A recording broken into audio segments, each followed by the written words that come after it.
نعرہ حیدری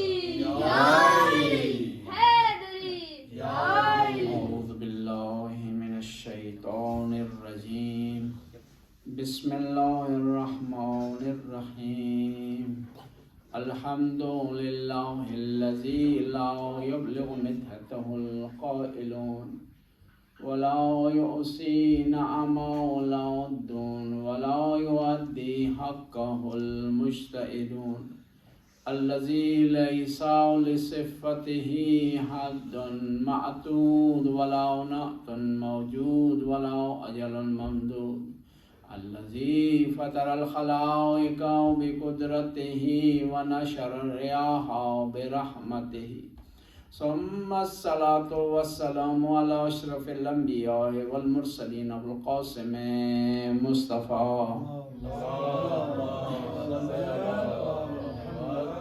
وعلى عترته طيبين الطاهرين المعصومين المظلومين ولعنة الدائم على أعدائهم أجمعين من الآن إلى لقاء يوم الدين قال رسول اللہ صلی اللہ علیہ وآلہ وسلم افضل النساء اہل الجنہ اربع خدیجہ بنت خویلد و فاطمہ بنت محمد و مریم بنت عمران و آسیہ بنت مزاحم. صلوات پڑھیں.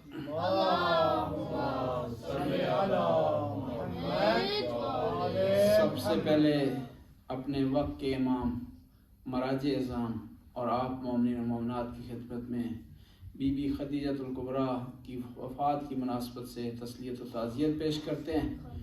خداوند تعالی ہمیں بی بی کے نقش قدم پر چلنے کی توفیق عطا فرمائے. صلوات پڑھنا.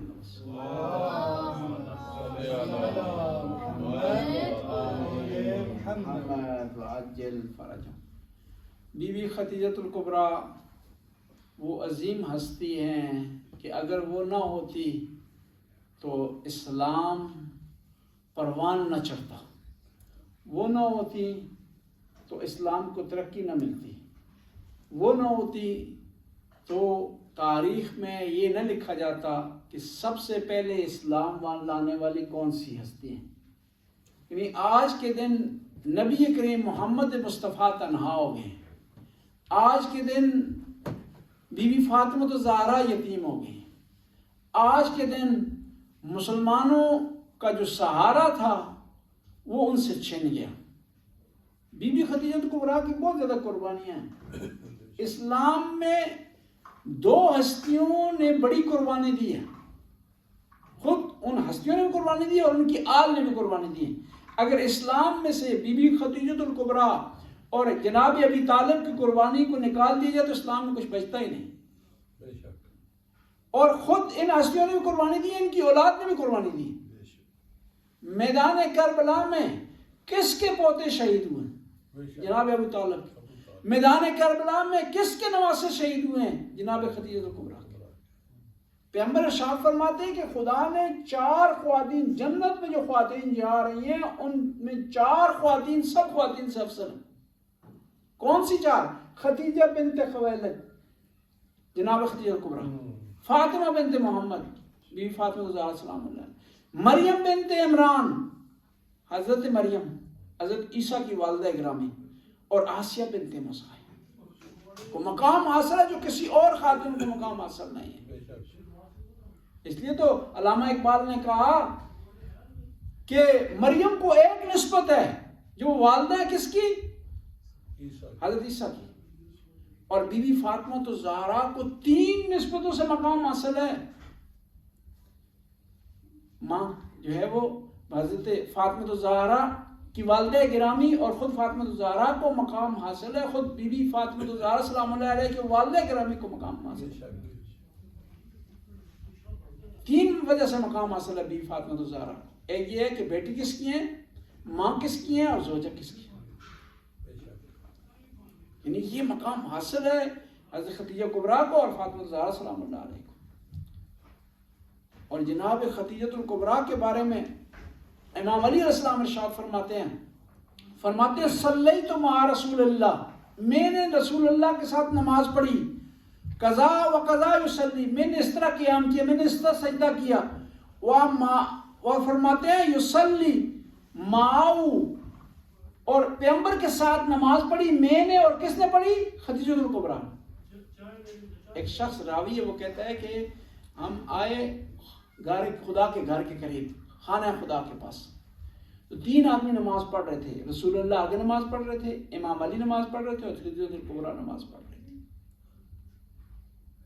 نبوت کی سب سے پہلے تصدیق کرنے والی کون سی ہستی ہے؟ خدیجہ الکبریٰ، سب سے پہلے تصدیق کی۔ اور امام باقر علیہ السلام ارشاد فرماتے ہیں دخل رسول اللہ علی خدیجہ حین مات القاسم، کہ پیغمبر گرامی سے روایت ہے کہ پیغمبر گرامی خدیجہ الکبریٰ کے پاس گئے اس وقت جب ان کے بیٹے حضرت قاسم وفات پا چکے تھے، ابنہا حضرت خدیجہ کے بیٹے، وہی تب کی، حضرت خدیجہ رو رہی تھی، فقال لہا ما یبکی کا، کہ کس وجہ سے آپ رو رہی ہیں؟ فرمایا فقالت درتو یدریا، ایک میرے ذہن میں خیال آ گیا اور غم میرے بیٹے کا غم میرے ذہن میں بیٹھا، فبکیت، میں رو رہی ہوں۔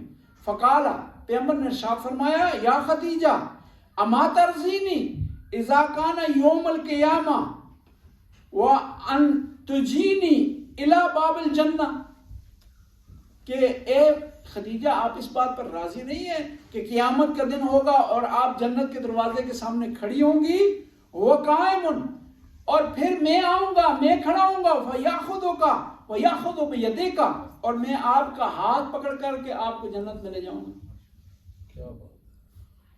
اور جنت میں آپ کو وہ مقام ملے گا جو کسی اور کو نہیں ملا ہوگا۔ حضرت خدیجہ کو جنت میں مقام ملے، کسی اور کو نہیں، اور ملنا بھی چاہیے۔ 80,000 اونٹ، 80,000 شتر، آپ کا قافلہ جب تجارت کا چلتا تھا اس میں 80,000 اونٹ ہوتے تھے۔ 80,000 اونٹ نام لینا آسان ہے، گاڑیاں ہوگی نا جی، یعنی 80,000 ٹرک، اور سالانہ حساب جب آپ کے تجارت کا حساب ہوتا تھا تو مکے کے جو چوک میں ہے اس کے میدان میں درمیان میں سونے کا ڈھیر لگتا تھا، اور روایت بتاتی ہے کہ ڈھیر اتنا اونچا تھا سونے کا کہ ایک طرف سے لمبے قد کا آدمی دوسری طرف دکھائی نہیں دیتا تھا۔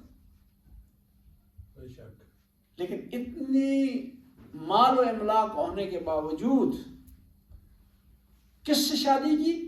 عبداللہ کے یتیم سے۔ جب شادی کا معاملہ آیا تو کیا فرماتی ہے؟ یبن عم انی قد رغبت فیک، کہ میں نے آپ سے شادی کیوں کی ہے؟ لقرابتک، ایک تو آپ میرے رشتہ دار ہیں، یعنی جاننے والے ہیں، اور پھر فرماتے ہیں وہ شرفک فی قومک، آپ کو شرف حاصل ہے اپنی قوم میں، کسی اور کو حاصل نہیں ہے، وہ امانتک، آپ کی ایمانداری کی وجہ سے آپ سے شادی کی ہے، وہ حسن خلقک، اور آپ کے اچھے اخلاق کی وجہ سے شادی کی ہے، صدق و حدیثک، سچائی کی وجہ سے آپ سے شادی کی۔ آج کل کا معیار کیا ہوتا ہے؟ ہم دیکھتے ہیں کہ بڑے خاندان میں شادی ہو جس کے پاس پیسہ ہو، جس کے پاس مال ہو، جس کے پاس اچھی گاڑی ہو، جس کے پاس اچھا مکان ہو۔ بی بی فرماتی ہے میں نے آپ سے شادی کی آپ کی ایمانداری کی وجہ سے، آپ نے کہ حسن خلق کی وجہ سے، اخلاق کی وجہ سے، اور آپ کی صدق و حدیث کی وجہ سے، اچھی بات اور سچی باتیں کرنے کی وجہ سے۔ یہ معیار قرار دیا بیوی نے۔ یہ ملیکۃ العرب ہے، بڑے بڑے لوگوں کا رشتہ آیا، بڑے خاندانوں کے رشتے آئے، بڑے امیر لوگوں کے رشتے آئے، بیوی نے ٹھکرا دیے، محمد مصطفیٰ سے شادی۔ یہ ملک و املاک ہونے کے باوجود جب آخری وقت آیا نا بیوی کا، کہتے ہیں روایت کے الفاظ ہیں کہ بیوی رو رہی تھی، اسماء بنت امیس تھی بیوی کے پاس۔ اسماء بنت امیس کہنے لگی بیوی آپ کیوں رو رہی ہیں؟ پریشان نہ ہو، کہا میں اپنے لیے نہیں رو رہی ہوں، اپنی بچی کے لیے رو رہی ہوں، میرے جانے کے بعد کون اس کا خیال رکھے گا، کون اس کے ساتھ لاڈ کرے گا، اس سے پیار کرے گا۔ اور پھر بیوی نے کیا کیا؟ بی بی خدیجہ نے کہا اپنی بچی کو بھیجا پیغمبر پاک کے پاس، کہا کہ اپنے بابا سے کہیں مجھے شرم آتی ہے کہ میں ان سے ڈیمانڈ کروں، آپ میرا پیغام پہنچائیں۔ بی بی فاطمہ زہرا آئی مسجد میں خانہ کعبہ کے پاس، پیغمبر نماز پڑھ رہے تھے، نماز سے فارغ ہوئے کہا کہ اماں جان کا پیغام ہے. کہا کیا پیغام ہے؟ کہا پیغام یہ ہے کہ میری ماں نے کہا ہے کہ جس لباس میں آپ پر وحی نازل ہوتی ہے اس لباس میں مجھے کفن دیں. کیوں؟ خدیجہ کے پاس کوئی مال نہیں رہا کہ کفن کا سامان اپنے لیے فراہم کرے. بیٹا خاموش رہیں، چپ ہو کے سنیں، غور سے بیٹھے. ٹھیک ہے، اس طرح تو چلے. ایک صلوات پڑھنا تھا بس. آپ دو بیٹے درمیان چھوڑ کر کے اس طرف آ جائیں. دونوں آپ بھی بیٹھا جائیں، دونوں اس طرف آ جائیں. آپ اس طرف بیٹھ جائیں. پیغمبر مصطفیٰ نے کہا کہ کیا پیغام ہے؟ کہا ماں نے کہا ہے کہ آپ مجھے کفن اس لباس میں دیں جس لباس میں آپ پر وحی نازل ہوتی ہے. رسول اللہ نے کہا کہ ماں کو سے کہیں، خدیجہ سے کہیں کہ ضرور میں ایسا کروں گا. اب پیغمبر چلے ہیں گھر کی طرف، راستے میں وحی نازل ہو گئی کہ اے محمد خدیجہ سے کہیں کہ آپ کے لیے، آپ کے کفن کے لیے جنت سے کپڑا آ گیا ہے. یعنی وہ ہستی تھی جنت سے کپڑا. بیوی خدیجہ نے وصیت کی ام امیس کو، اسماء بنت امیس کو کہا کہ اے اسماء، شادی کے وقت، شادی کی رات دلہن کو، بیٹی کو ماں کی ضرورت ہوتی ہے. میری طرف سے تو نے مادری کرنی ہے. کس کے لیے؟ فاطمہ کے لیے. کہتے ہیں شادی کی رات آ گئی، پیغمبر آئے کمرے میں، کہا سارے لوگ باہر چلے جائیں، میں اپنی بیٹی سے ہم کلام ہونا چاہتا ہوں. اسماء رک گئی. کہا اسماء تو نے سنا نہیں ہے میں نے کیا کہا؟ کہا یا رسول اللہ سنا ہے، لیکن وصیت ہے خدیجہ کی کہ میں آپ کی بیٹی کے پاس رہوں. اور کہا میری بیٹی کے پاس رہنا، میری بیٹی دکھ بیان کرے گی، تو نے اسے سہارا دینا ہے. کاش کہ خدیجہ تو کبریٰ ہوتی، دیکھتی. خدیجہ الکبریٰ نے وصیت کی تھی کہ میری بیٹی کو کوئی دکھ نہ ملے، لیکن مسلمانوں نے کیا سلوک کیا خدیجہ الکبریٰ کی بیٹی کے ساتھ کہ یہ کہتی ہوئی دنیا سے رخصت ہو گئی. سبت علیہ مصائب لو سبت علیہ بسن لیالیہا، کہ فاطمہ پر مصیبتوں کے پہاڑ ٹوٹ پڑے، اگر دنوں پر پڑتے تو سیاہ راتوں میں تبدیل ہو جاتا. اللہ لعنت اللہ قوم الظالمین فسیعلم الذین یمنون منکم. خدایا اس کے لیے اسی حاضری کو قبول منظور فرما. اللہ خدایا تجھے واسطہ خدیجہ الکبریٰ کی عظمت کا حاضرین کی توفیقات میں اضافہ فرما، رزق وسعت عطا فرما، اولاد کو نیک اور صالح بنا. یا اللہ ان بچوں کو دینی میدانوں میں ترقی عطا فرما. یا اللہ ان بچوں کو کے لیے ہم کوشش کرتے ہیں، حسینی صاحب کوشش کرتے ہیں، ہم کوشش کرتے ہیں. یا اللہ ہماری کوششوں کو نتیجہ خیز بنا. یا اللہ ان بچوں کو والدین کے لیے سرمایہ بنا. ربنا آتنا فی الدنیا حسنہ وفی الآخرۃ حسنہ وقنا عذاب النار. اللہم صلی علی محمد. فرما آذان دیجیے. ہاں کتنے چکن نہ ہوگا شد